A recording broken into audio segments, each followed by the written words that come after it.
Sign, Aries, Leo, and Sagittarius. Kumusta po kayo guys? Okay, so Fire Sign, maraming salamat po sa walang sawang pagsubaybay sa ating mga reading. And kung kayo ay bago pa lang sa ating channel, mag-subscribe na po kayo guys. And i-click mo na rin yung ating notification bell para lagi po kayo guys updated sa ating mga bagong upload. So tignan natin Fire Sign, ano ba ang inyong gabay? Fire Sign, Aries, Leo, and Sagittarius. Gabay po ni Fire Sign, Aries, Leo, and Sagittarius. Spirit Guide. So, meron tayong marriage. Iba sa inyo siguro may nag-propose.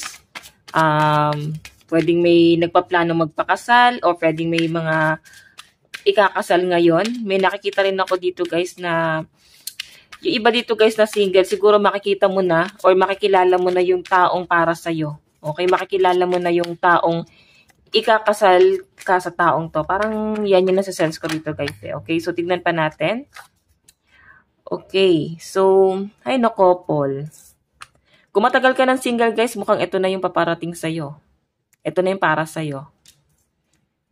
Okay, ito na yung para sa'yo. Dumarating na siya, no? Or pwedeng makikilala mo siya sa work. Pwedeng siya yung unang nag-approach sa inyo. Nakikita ka ng someone na to, Fire Sign, na ikaw na talaga yung gusto niyo makasama. Pero kung makita niyo, meron tayong disaster dito. Yung iba naman dito guys, na single pa rin, I think, nahiya tong taong to kung paano ka i-approach. Fire Sign, meron tayong reservation. Meron ako nakitang travel ngayon sa mga Fire Sign. Siguro, uuwi ka sa probinsya, uuwi ka sa kung saan ka lumaki. Or pwedeng may outing, out of town. Or pwedeng meron kang lalakarin ngayong araw. Okay? Ipa sa inyo guys, nagpaplano kayong bumili ng sasakyan. Tignan pa natin Fire Sign, Aries, Leo, and Sagittarius. Ano pang ipapakita ng inyong energy? Fire Sign, Aries, Leo, and Sagittarius. Spirit Guide.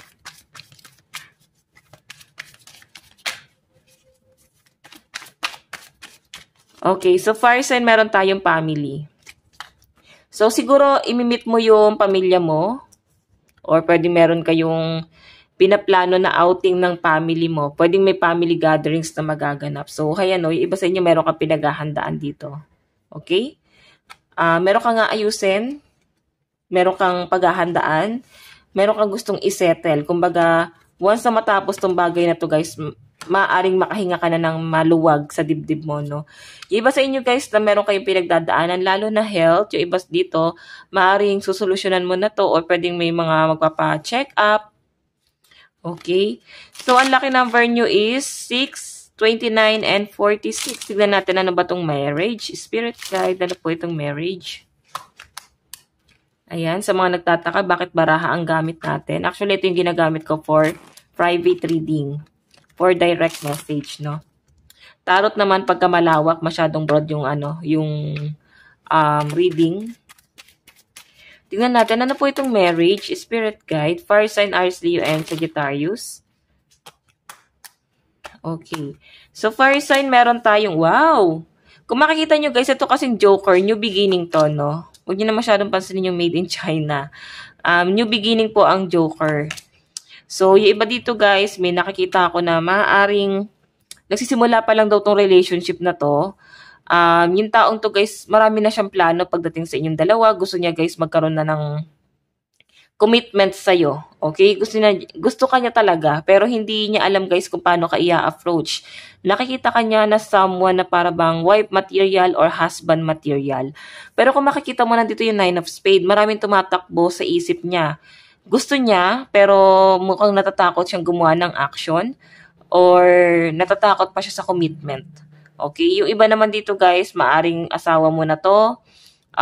Pwedeng meron lang conflict na pinagdadaanan yung iba sa inyo. Okay?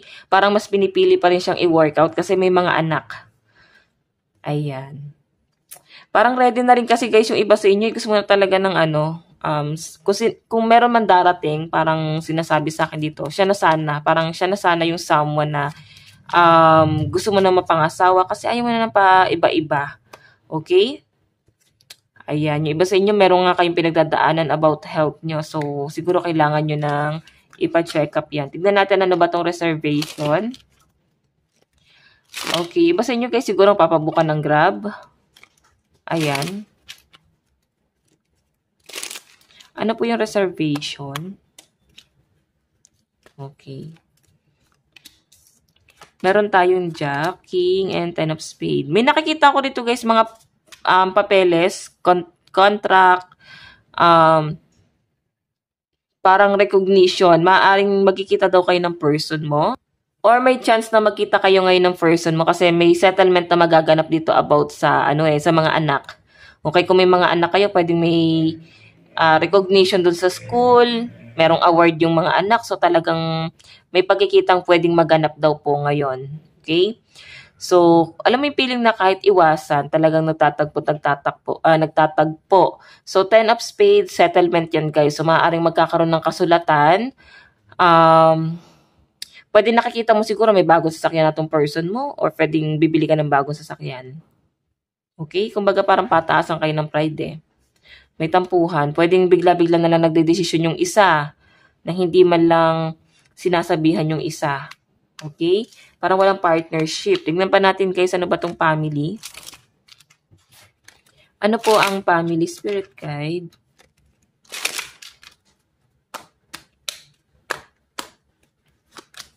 Meron tayong 6 of flower, 2 of heart, and 9 of flower. So guys, sa pinapakita dito, may pagbabalik. Okay? So kung makita mo, 2 of hearts, siguro meron kang family na magre-reach out sa'yo or pwede malayong kamag-anak. May nakikita ko guys na may mga masasakit pa rin na nasasabi sa'yo tong taong to. Or pwedeng kamag-anak nga guys, something na ganyan. Or malapit sa kamag-anak.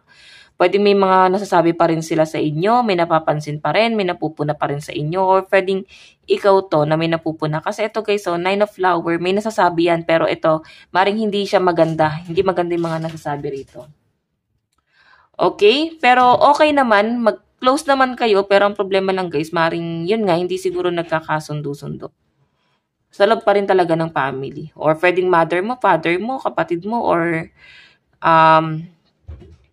siguro guys, may isa sa miyembro ng family para bang maloko, may pagkababaero, may pagkalalakero, na para bang sinesettle ngayon or isisettle. Okay? So, tingnan natin guys pagdating sa love life mo. Fire sign. Pagdating po sa love life ni fire sign, Aries, Leo, and Sagittarius.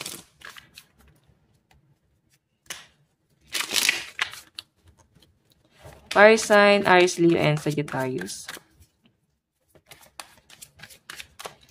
Meron tayong the hangman. So, may mga nai-stuck pa rin or pwedeng stuck pa rin yung person mo. Meron tayong the sun.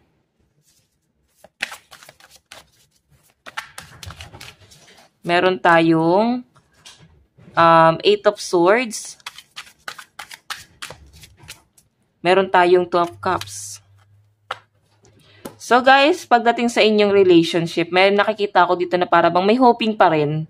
Umaasa pa rin na maayos daw po itong relationship na to kasi may isang tao dito, pwedeng ikaw or yung person mo, yung para bang stuck dito sa relationship na to. May pagtatalo dito guys or meron dito guys na parang siguro magkalayo kayo ng person mo, may gumugulo sa isip niya, pwedeng ikaw to na parang nasa healing process na magulo pa rin yung isip mo, nadadown ka pa rin, pwedeng hirap ka pa rin mag-recover, nandun ka sa point na parang pinipilit mong i-work out itong relationship na to pero siguro talagang may kulang na. Kahit pinipilit na ayusin itong relationship na to, parang lagi na lang siya guys bumabalik sa basic. Parang lagi na lang kayong bumabalik sa level 1. Hindi guys nag-i-improve yung relationship. Kulang din guys sa communication. Or pwede yung isa nag-e-explore pa. So, paano nga mag-work yung relationship kung walang hindi kayo magka-vibes. Ganun yung nasa-sense kong energy, no? Hindi nagkaka-vibes, hindi kayo nagkakasundo. So guys, tignan natin ang inyong love advice. Fire sign, Aries, Leo, and Sagittarius. Meron tayong deception, di ba?